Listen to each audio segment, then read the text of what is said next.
네. 저는 이세진이라고 하고요. 오늘 발표를 맡게 되었습니다. 먼저 이 제목에 대해서 제가 조금 어렵게 쓰긴 썼는데 쉽게 말씀드리면 건축물 어떻게 짓고 어떻게 다시 짓는가 그거에 관한 일련의 역사와 그리고 현재의 과정을 좀 담았고요. 최대한 모든 분들이 쉽게 공감하실 수 있게 쉬운 말로 하려고 노력했으니까 한번 잘 봐주시면 감사하겠습니다. 네, 먼저 저희 오늘 웨비나의 내용은 그룹 회의, 그러니까 저희가 이 어떻게 그런 온라인으로 모임을 갖게 됐고 지금까지 어떻게 해가고 있는지 간략하게 말씀을 드리고 첫 번째로는 건축의 구축, 그러니까 건축물이 어떻게 이루어져 있는지 그리고 건축물이 어떻게 재료들이 결합되는지 그런 내용을 간단하게 살펴볼 것이고요. 그리고 그 다음으로는 건축물이 재구축, 그러니까 어떻게 다시 지어지는지, 다시 지어진다는 말은 건축물이 일단 한번 손상되거나 무너지거나 그런 상황에서 말이겠죠. 그래서 한번 먼저 저희들 소개부터 가보겠습니다. 저희는 아까 E라고 하셨는데 저희가 큰 뜻은 없고 저희가 2월 22일 날 설립을 해서 팀명을 정할 때 이렇게 정한 거였고요. 현재 9명이고 그리고 건축 전반에 걸쳐서 디자인, 구조, 역사, 설비 등 또 친환경 이런 것들을 저희가 연구 혹은 관심을 갖고 있고 또 정기 모임은 저희가 지금 상황이 마침 또 코로나 상황이기도 하고 그래서 스카이프로 하고 있습니다. 그래서 저희는 이렇게 뭐 클라우드나 유튜브를 활용하고 있고 그리고 저희가 이렇게 9명으로 구성되어 있어서 처음에는 이제 베를린 위주로 모였다가 그 다음에 이제 프라이베어그나 포츠담 같은 다른 지방 분들도 이제 오셨는데 어, 운이 좋은 건 아니지만 어쨌든 기회가 마침 저희가 온라인 플랫폼을 사용하기 좋은 그런 시기가 돼서 저희가 이렇게 지금까지 모임을 이런 식으로 이어오고 있었습니다. 이건 저희가 첫날 만남부터 지금까지인데요. 근데 우연히도 한 번도 안 빠지고 매주 이렇게 보이게 되었는데 그게 다 온라인 이 플랫폼이 좀 기반이 받쳐져서 이렇게 가능했던 것 같습니다. 그래서 먼저 구축에 대해서 알아볼 텐데요. 구축이라고 하면은 영어로는 컨스트럭션이라고 하는데 사실 컨스트럭션 이러면 건축가들한테는 되게 친숙한 단어인데 이게 마땅히 그럴 번역할 만한 좋은 한국어가 없어요. 그래서 그냥 구축이라고만 저희가 어렵지만 해놨는데 일단 건축물은 어떠한 물질로 이루어져 있죠. 그래서 그 물질들이 그 각각의 요소와 그런 특성들이 역사에 따라서 어떻게 바뀌어 왔는지 또 어떻게 발전해 왔는지를 볼 거고 그리고 그 물질들의 조합 이것들을 요소라고 이렇게 해봤는데요. 요소라고 하는 거는 위에 보시면은 뭐 창문 같은 것도 있고 뭐 이런 게 있는데 이런 것들은 뭐 문장으로 치면 어휘라고 할 수 있고요. 그 어휘가 모여서 만들어지는 문법이나 문장 단위, 그러니까 즉 형태의 경우에는 이 아래와 같은 5가지로 경우를 저희가 추려봤습니다. 먼저 물질을 볼 텐데요. 제일 흔하게 볼 수 있는 벽돌, 가장 오래된 재료이기도 하고 벽돌은 일단 구워서 만든 재료이고 그래서 벽돌을 보면은 뭘 느껴지냐면은 노동. 왜냐하면 벽돌이 삐뚤빼뚤하기도 하고 그리고 그 벽돌 사이에 몰탈이 쳐 있는 부분이 이렇게 뭔가 비균일하기도 하고 그래서 벽돌을 보면 쌓여 있는 것과 뭔가 노동 이런 게 드러나면서 이게 사실 작은 변화인 것 같은데 굉장히 큰 건물의 인상을 남겨줍니다. 첫 번째 그림 보시면은 이렇게 벽돌이 어떤 부분은 이런 긴 벽돌, 또 짧은 벽돌, 그리고 이 부분은 벽돌과 벽돌 사이의 몰탈이 벽돌이랑 이렇게 고르게 분포되어서 벽돌이 되게 맨맨한 이렇게 인상을 주는데 또 그 윗부분은 벽돌이 이렇게 좀 나오고 몰탈이 들어가면서 그림자가 져지니까 확실히 좀 다른 인상을 주는 것 같습니다. 그래서 이 아주 간단한 재료 그 모듈이긴 하지만 그걸로 일단 건물에 가장 큰 인상을 남기는 것을 아주 오래전부터 지금 현대까지 쭉 건축가들이 해오고 있는데 그 현대의 모습은 이렇게까지 발전했습니다. 지금 이거는 포도 그 와인 농장의 그 창고인데요. 이 보시면은 그런 포도 알갱이 같은 것들을 이렇게 벽에 이렇게 양각으로 되어 있는 것 같은데 이게 뭐 딱히 한 게 아니라 벽돌의 이런 각도를 미세하게 조절해서 이제 만들게 된 것인데 이건 사실 사람의 손으로는 불가능하고 위에서 봤던 거랑 대조되게 노동이 아닌 컴퓨터의 그런 디지털 기술을 이용해서 각각 하나의 그 각도를 맞춰 세팅하는 되게 현대적인 이런 공법이라고 할 수 있습니다. 그래서 벽돌의 역사를 이렇게 좀 봤고요. 그리고 콘크리트는 가장 저희가 흔하면서도 가장 뭐 건축가들에게 어려운 이런 물질인데 콘크리트는 원래 밖에 나와 있는 재료가 아니라 그 건물 말하자면은 사람으로 치면 뼈랑 같이 뼈대를 구성하는 구조를 지탱하는 그 역할을 하는 거였는데요. 그게 어느 순간 밖으로 이렇게 터져나온 적이 있어요. 그래서 아래 보시면은 해방된 콘크리트라는 말을 독일어권에서는 자주 씁니다. 베프라이터 베통이라고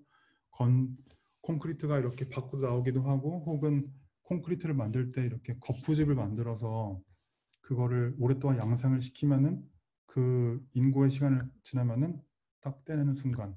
그래서 제가 든 사례는 제가 좋아하는 건물인데 이분은 이제 거푸집 자국을 또 벽돌과 마찬가지로 섬세하게 이제 조절을 해서 마치 좀 석재와도 같은 돌을 쌓은 것 같은 그런 느낌을 주고 있습니다. 만약에 이게 없이 했다면 그건 공법적으로도 매우 힘든 것일 뿐더러 거의 불가능할 뿐더러 그 밋밋한 재료와 혹은 이런 선이 가 있는 재료와 이런 노동이나 그런 집약 혹은 이런 양생 과정 이런 것들을 느낄 수 있는 게 아마 다를 것 같습니다. 다음 재료로는 또 가장 친숙한 재료 중 하나의 나무가 있는데 나무는 원래는 이렇게 원목을 많이 썼습니다. 이 여기 보시면은 이세신궁이라고 일본에 있는 사당인데 원목을 그 옆에서 나무를 길러다가 짓고 그 옆에 있는 똑같은 데다가 20년 주기로 새로 짓고 그 정권을 부시고 또 20년 지나면 또 새로 짓고 다시 부시고 이것을 서기 690년부터 지금까지 쭉 해오고 있는데요. 얘는 그냥 아주 전통 방식으로 해오고 있기 때문에 원목을 그대로 쓰고 있지만 현대는 이런 것처럼 나무가 이렇게 판자로 형태를 변해서 그 나무라고 하면 지금도 단열이 괜찮을까 싶지만 나무, 단열재, 구조재 이런 것들을 다 묶어서 판넬 형식으로 만들어서 이렇게 나무 판넬 이렇게 공법을 현대적으로 이제 많이 진행하고 있습니다. 그리고 가장 중요한 재료인 금속의 다음에 있는데 금속은 처음에는 이제 어, 콘크리트나 돌 이런 것들이 이제 하다가 금속은 이제 나중에서야 18세기가 돼서야 이제 나왔는데 금속이 이렇게 된 이유는 첫 번째로 그 전에 있던 이런 양식들을 모방할 수 있었습니다. 왜냐하면 금속은 깎거나 이런 게 아니라 그 녹여서 주조하는 것이기 때문에 전에 있던 양식, 화려한 양식들을 이렇게 찍어내기 아주 적합했고요. 또 훨씬 더 얇은 재료로 훨씬 더 멀리 그러니까 건물을 기둥이 촘촘한 것보다 더 널찍널찍하게 띄엄띄엄 있는 게 훨씬 더 좋으니까 이런 넓은 대공간을 위해서 금속이 사용되기 시작했습니다. 그래서 이 아래 보시면은 지금 어느 정도까지 왔냐면은 이거는 1930년대 건물인데 베를린에 있는 건물인데 이런 식으로 엄청나게 기둥이 거의 실내에서 보이지 않을 정도로 아주 넓은 거의 한 50m, 30m가량 되는 것인데 기둥이 거의 안 보이는 정도로까지 이제 발전하게 됩니다. 그래서 금속이란 거는 실내의 넓은 대공간을 만들기 위한 그런 재료로 사용됐다는 것을 기억해 주시면 좋고요. 그리고 마지막으로는 유리와 성수주가 있는데 유리는 처음에 과거에는 개구부를 밀폐하는 용도로만 썼습니다. 뭐 빛을 조금 들이기 위해서 이런 식으로 스테인글라스 사용하기도 했고 그리고 이렇게 단순하게 그냥 유리만 고정시키는 것만 있었는데 지금 같은 경우는 이제 1차 대전 이후로 근대에 들어와서는 이제 온실이나 이런 혹은 현대적인 이런 유리 외피가 발달함에 따라서 유리가 점점 더 이제 밖으로 더 대범하게 나오기 시작했고 마지막으로 가서는 미래는 어떤 걸 저희가 기대하냐면은 유리 자체가 구조가 되는 그런 가능성이 있습니다. 그래서 유리 섬유를 만들어서 이게 구조재 그리고 단열재 이게 모든 것이 가능하게 되는 그런 시점을 기대하고 있습니다. 그리고 플라스틱 합성수지 같은 경우는 사실 아직까지도 많이 그런 가능성이 아직 덜 알려진 그런 재료인데 이렇게 주로 이제는 이제 외피에 쓰이고 있고 혹은 전자 시스템 뭐 그런 태양 전지 이런 데 쓰이고 있는데 일단 그 플라스틱이라는 게 내구성이 많이 약하기 때문에 아직까지는 개선할 점이 많이 있습니다. 그래서 여기까지 일단 물질들을 대충 살펴봤고 그리고 이제 그 물질들이 모인서 만드는 요소들을 살펴보기 전에 가장 중요한 인물을 한번 이름이라도 이제 알아보고자 하는데요. 르꼬르비제라고 아마 유럽에 좀 계셨던 분들은 여행하시면서 혹은 특히 스위스 여행하시면 이렇게 10프랑짜리 지폐 이렇게 있으신 분인데 많이 들어보셨을 거예요. 그래서 이분은 그 물리로 치면은 그 근대 물리를 이렇게 뭔가 이끈 아인슈타인에 거의 비견할 정도로 그 건축에서는 현대를 이끄는 과거와 완전히 그 분리시키는 그런 역할을 한 사람이라 앞으로도 종종 나올 거기 때문에 이제 이름을 일단 기억해 보시라고 소개해 드렸습니다.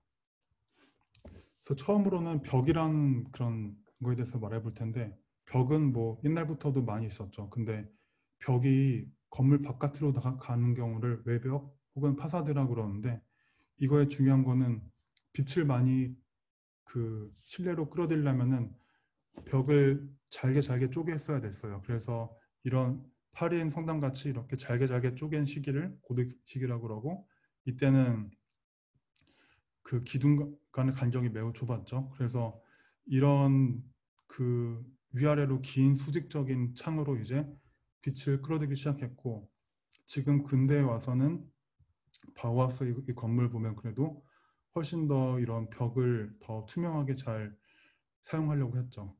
근데 저희가 많이 익숙한 그런 창문은 이 오른쪽에 있는 개구부, 벽이 어떻게 뚫려 있느냐에 따라서 이런 좌우로 긴 창이 보이실 거예요. 그래서 오기스트 페레라고 이제 이런 사람이 프랑스 건축가인데 아까 콘크리트를 이제 밖으로 해방시킨 그런 사람 거의 선구자격인 사람인데요.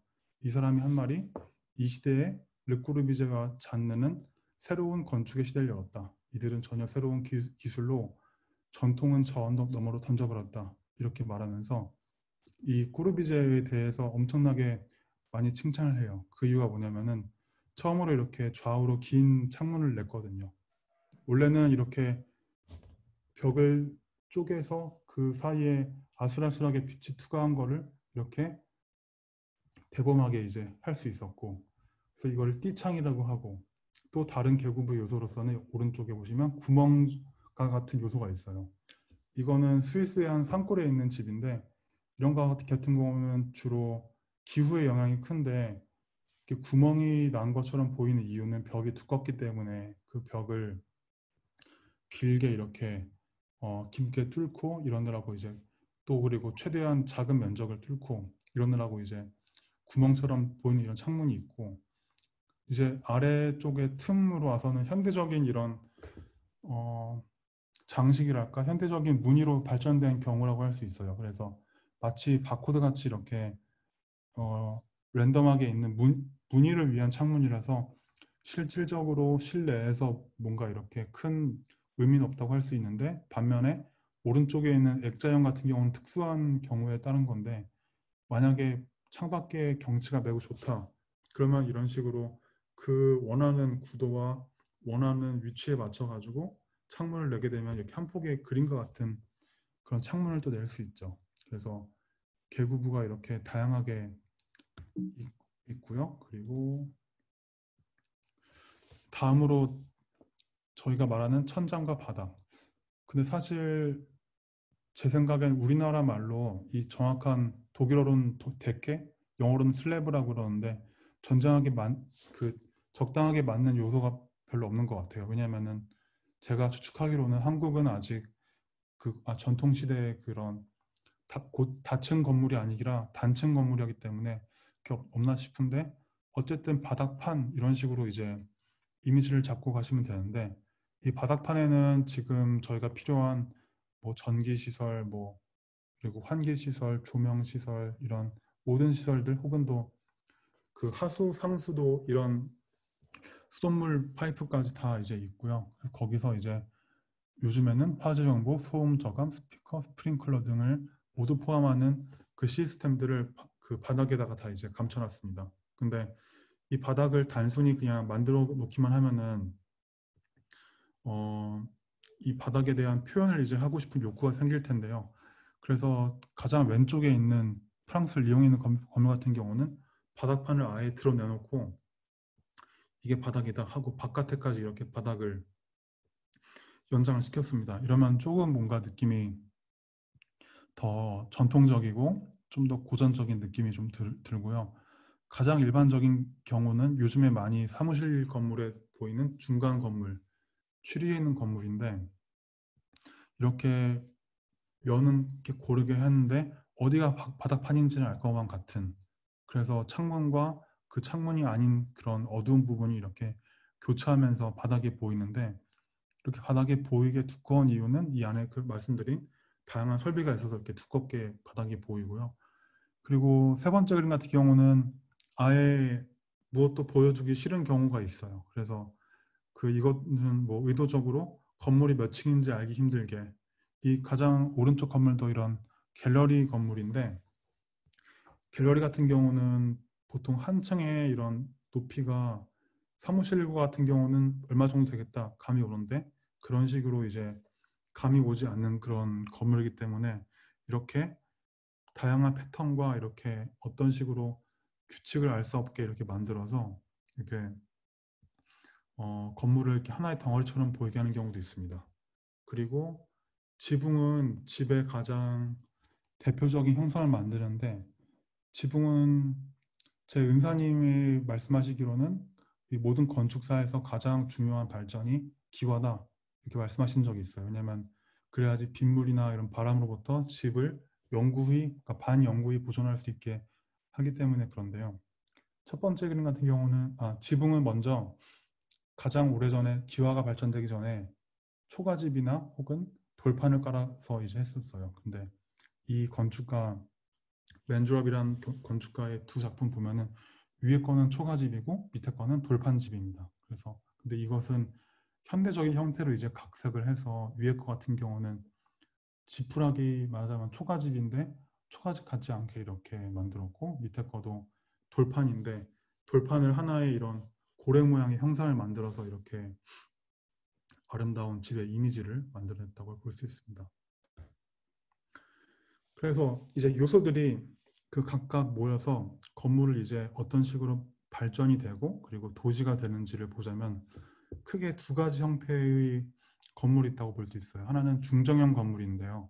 우리나라 한옥 혹은 저희가 서양에 사는 이런 대도시의 아파트들이 이런 형태입니다. 그래서 이것은 발전하면 이렇게 안으로만 이렇게 발전하게 되고요. 더 안으로 커지게 되고 그리고 이것들이 한 개가 아니라 여러 개가 모여서 도시가 되면은 오른쪽 아래에 있는 이런 어떻게 보면 격자무늬의 이런 그런 도시가 되는데 가장 큰 특성은 이 가운데 있는 중정이라고 볼 수 있습니다.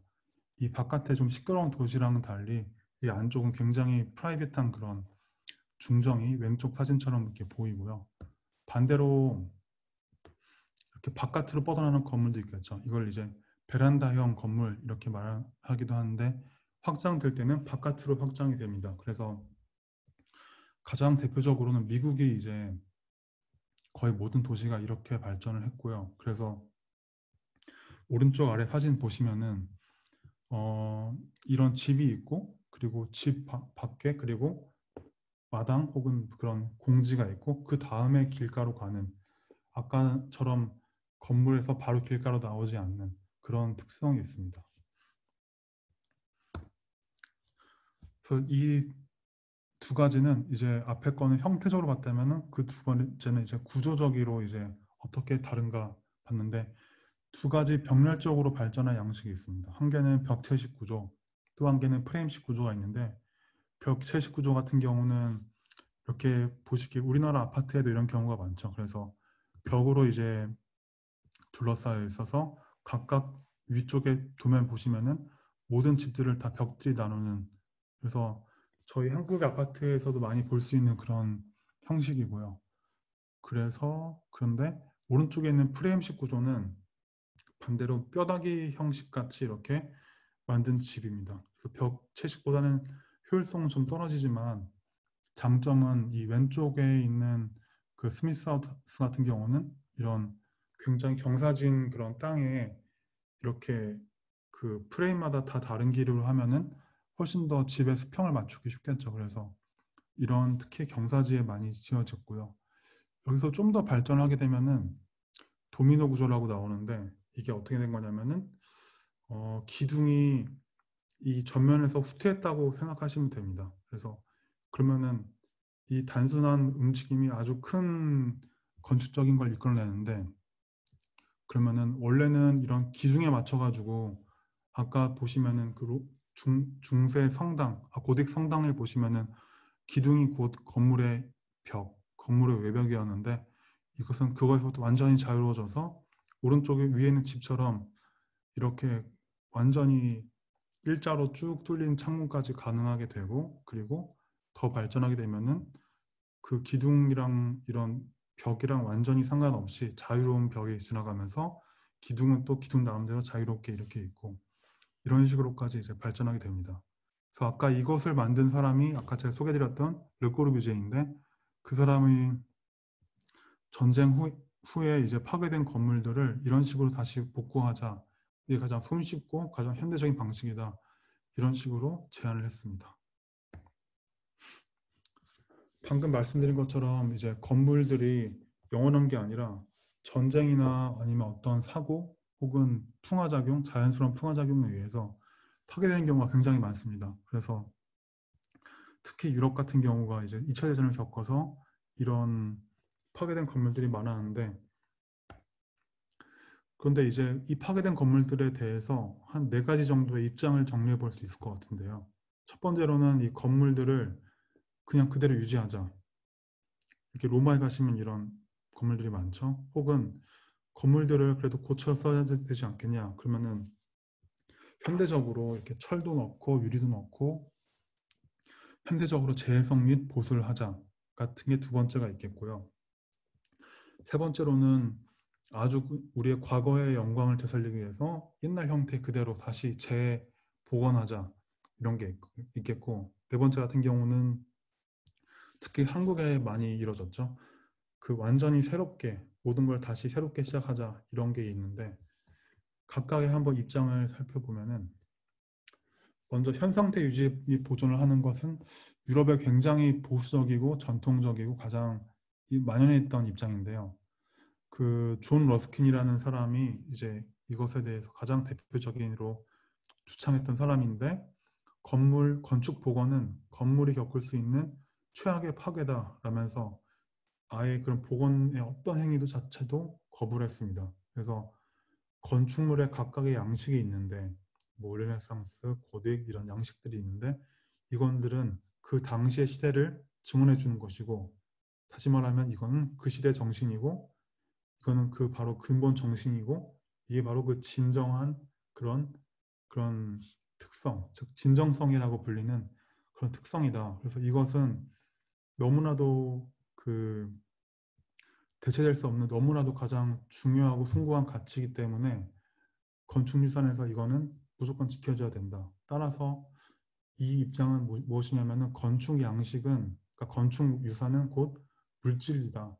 물질이라고 보는 관계입니다. 그래서 이게 이런 아이디어가 많이 떠올랐던 때는 18세기, 19세기 이때 그랑투라고 그, 그 대여행 시대가 이제 유럽에 나타났었는데 그때 이제 유럽의 폐허가 된 로마나 아니면은 뭐 그리스 신전 발굴 이런 고고학적인 게 처음으로 이제 발달된 시기인데 각 사람들이 이제 여행을 자유롭게 했어요. 그래서 여행을 한 게 위에 보시면 그림으로 피라넷이라는 사람은 이탈리아 사람인데 이런 식으로 유적에 대한 그런 아우라라고 저희가 흔히들 많이 하죠. 그런 아우라에 대한 그런 동경이 많아서 이런 것들을 굉장히 많이 판화로 남겼고요. 두 번째 경우는 약간은 다른 그 의도긴 한데 저희 베를린에 있는 가장 중심지에 있는 카이저 비렐름 교회 이 교회는 전쟁으로 파괴되었는데 복구하지 않고 그대로 두고 있습니다. 아마 그런 전쟁에 대한 기억 혹은 그런 진정성에 대한 가치 두 가지를 다 고려한 것 같습니다. 두 번째로 현대 기술로 재해석 및 보수를 한 게 있는데 이것은 어떤 일반적으로 사실 가장 흔한 거긴 할 것 같아요. 왜냐면은 자기 집이 오래된 집인데 자기 집이 부서졌습니다. 혹은 많이 낡았습니다. 그러면은 스스로 좀 복원하고 싶은 이제 욕구가 있거나 자기가 이제 집을 다시 고쳐 쓰고 싶을 텐데 그게 이제 하도 이제 어떠한 규칙 없이 이제 진행되니까 1964년에 베니스에서 각국의 이런 건축 전문가들이 모여서 복원에 대한 기준을 마련했습니다. 그 기준은 뭐냐면은 건축물을 복원해도 된다. 해도 되는데 새로 복원할 때는 반드시 옛날 거랑 티나게 복원해라.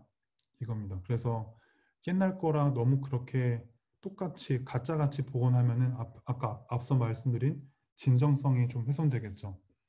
그것도 너무 그거를 가짜로 말하는 거니까. 근데 애초에 티나게 이거 여기부터는 현대에 복원한 거다 이렇게 말하게 되면은 진정성의 가치가 남아있으면서 동시에 현대적인 그런 복원 기술과 잘 융합이 될 수 있을 것 같습니다.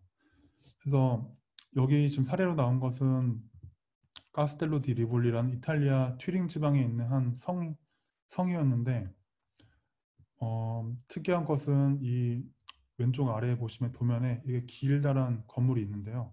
이 건물이 이렇게 무너졌습니다. 그래서 무너진 부분을 보시면 그 오른쪽에 있는 사진처럼 이렇게 무너져 있는데 이 부분을 복원할 때 다시 여기다 현대적인 그런 시설을 만들자고 할 때 그냥 이것을 그대로 쓰는 게 아니라 이것을 갤러리처럼 왼쪽 상단에 있는 그 그림처럼 큰 창을 내서 이렇게 복원하기도 하고요. 그리고 이 건축가가 이 왼쪽 중간에 있는 사진, 흑백 그림을 보시면은 원래 이렇게 만들어져야지 되는 건물인데 자세히 보시면은 그 위에 있는 사진 보시면 아마 한쪽 절반 정도가 없다는 걸 알게 되실 텐데요. 이게 안 지어진 게 아니라 물론 부서진 게 있지만 안 지어지고 이제 전쟁이 나고 그 사이에 다른 식으로 건물이 바뀌고 이런 흔적이거든요.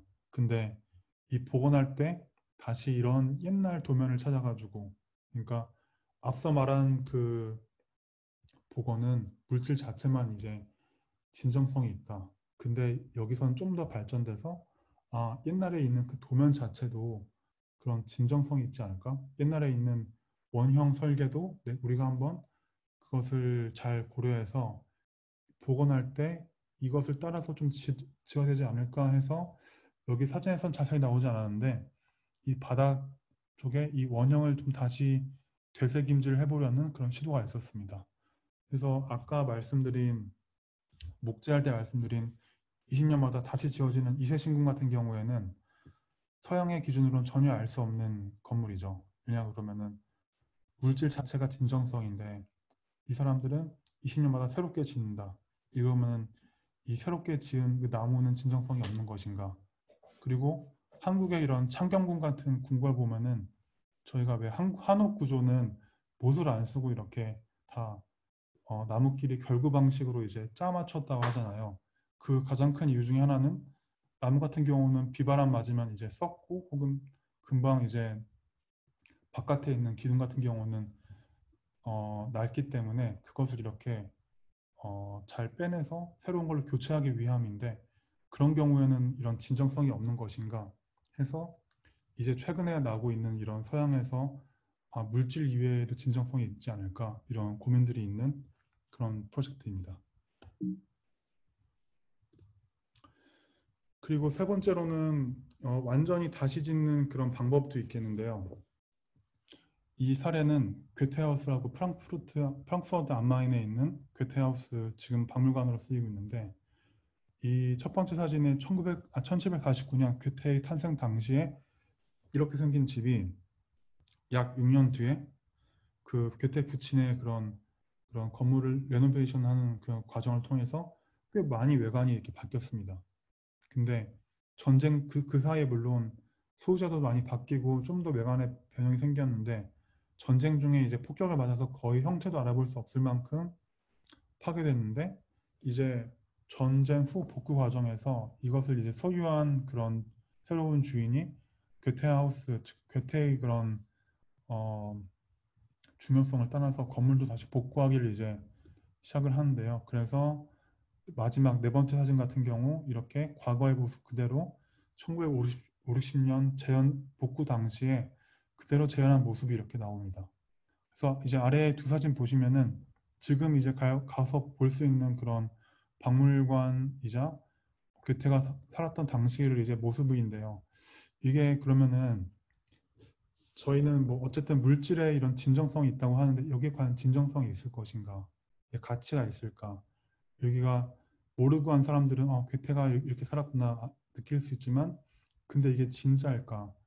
저희가 골동품이나 이런 박물관에 있는 그런 유적들의 경우에 진품이냐 위작이냐 이게 닮아 있어도 굉장히 그것을 따지는데 건축물에도 과연 그걸 적용해야 될까? 근데 누구는 여기는 아우라가 느껴지지 않는다. 그렇기 때문에 이렇게 복원해서는 안 된다. 이거는 아까 말씀드린 가장 너무 그 원작 괴테의 거를 파괴하는 거다. 혹은 다른 사람들은 그래도 이렇게 다시 복구를 해야 괴테가 살아생전에 어떻게 살았는지 경험이라도 할 수 있고 이것을 또 어떻게 후세에 전달시켜 줄 수 있는 그런 이미지로서 공간 체험의 역할을 다 한다. 이렇게 해도 말할 수 있을 것 같습니다. 마지막으로는 저희 베를린 포츠담에 있는 사례로서 과거에 포츠담 플라츠가 이렇게 생겼었는데 이 당시에는 1800년대 중후반 때에는 관광지였습니다. 이 당시에. 그리고 교통의 요지였고요. 그 기차역도 있었고. 그러다가 1871년도부터 이 일대가 이제 대규모 개발이 시행되면서 1900년대는 오른쪽 위와 같은 이런 대형 아파트들이 이제 들어서기 시작했고요. 근데 이제 전쟁이 터지면서 물론 전쟁이 터져서 이제 많이 무너졌고 그리고 분단이 돼서 이 분단된 그 사이를 장벽이 이제 이 포츠다머 플라츠를 이제 뚫고 가는 그래서 이 플라츠는 장벽과 장벽 사이에 그 황량한 그 중간지대로서 있어서 이제 통일이 된 이후에 이것을 어떻게 할까 과거에처럼 다시 그대로 복구를 할까 아니면은 그 현대적인 기술로 지으려고 하지만 남아있는 게 너무 없다. 그래서 이제 논의를 끝에 이곳은 완전히 새롭게 재개발하는 걸로 이제 택합니다. 그래서 90년대 후반부터 해서 2006년 정도까지 많은 이런 고층 빌딩들이 들어서게 됐고요. 현대는 완전히 다른 과거의 모습을 찾아볼 수 없는 그런 새로운 도시의 모습을 갖추게 되었습니다. 그래서 마지막으로 한번 질문을 드리고 싶습니다. 만약에 당신이 도시의 개발 혹은 이런 재구축, 재개발을 담당하는 시장의 위치에 있는데 그런 권한을 가진 사람으로서 이런 복구가 필요한 지점, 한국으로 치면은 광화문 일대가 될 수도 있겠고 그 당시에는 새마을 운동 같은 운동으로 많이 지금 바뀌어 있죠. 혹은 뭐 유럽을 상상하셔도 좋고요. 각자 어떤 입장을 택하시던지 이 입장에 대한 그런 어떤 게 더 우월하다, 어떤 게 더 좋다 이런 것은 사실 존재하지는 않습니다. 그래서 각자 입장과 해석에 따라서 지금 저희가 도시가 많이 다양한 모습으로 지금까지 존재하고 복원되어 온 것이고요. 그래서 발표를 마치면서 각자 한번 건축에 대한 역사부터 현재의 이런 큰 이슈까지 개괄적인 부분을 담았는데 각자 어떤 입장이 자기는 어떤 입장이신지 혹은 자신의 생각하시는 그런 도시관, 건축관은 무엇인지 한번 점검할 수 있는 그런 세미나였으면 아주 감사하겠습니다. 네, 이상으로 마치겠습니다. 감사합니다.